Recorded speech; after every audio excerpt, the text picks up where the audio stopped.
Like, bro, football is so full of surprises. It's actually full of surprises. You telling me that when Mateus Tel was actually being introduced into the game, he was being booed? You understand? Like the Tottenham supporters were not happy with the substitution due to the fact that Xavi Simons was actually the one that was being replaced. You know what I'm saying? Who, unfortunately for me, in my, based on my analysis of the game, he was underperforming. He was just not in the game. He really didn't offer Tottenham much in this particular game against Man United. And these are the type of games where I really wanted to see him. I wanted to see if is he the type of player that has got like that big match temperament. You know what I mean? And today his performance was so underwhelming, which actually did justify the substitution. You know what I mean? But what's actually so surprising is that, you know, both players that were actually on the score sheet for Spurs, which is Mateus Tel as well as Richarlison, are the two players that have really been coming under fire of late. You know what I mean? About like 2 months ago, most Spurs supporters were saying would actually want Mateus Tel out of their club.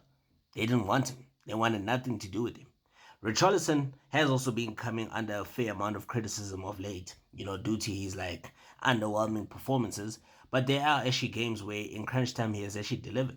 He has delivered decent performances, despite the stats actually proving otherwise. You know what I mean?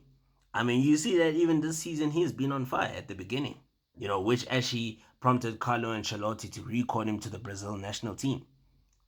You understand what I'm saying? So it's pretty ironic that both of the goal scorers for Spurs in this particular game were actually players that have been coming under fire, under so much scrutiny. You know what I'm saying? And they're the ones that were the difference maker for Spurs. Spurs could have almost won this game, but lapse of concentration at the end really cost them the valuable 3 points against a Manchester United club that has actually been improving this season. However, their performance in this game also for me was not really convincing. It wasn't convincing. It kind of felt like they wanted to defend that 1 goal lead. Yes, they did have some moments in the game where they could have wrapped it up, but again, they didn't capitalize on those moments. And those were basically half chances.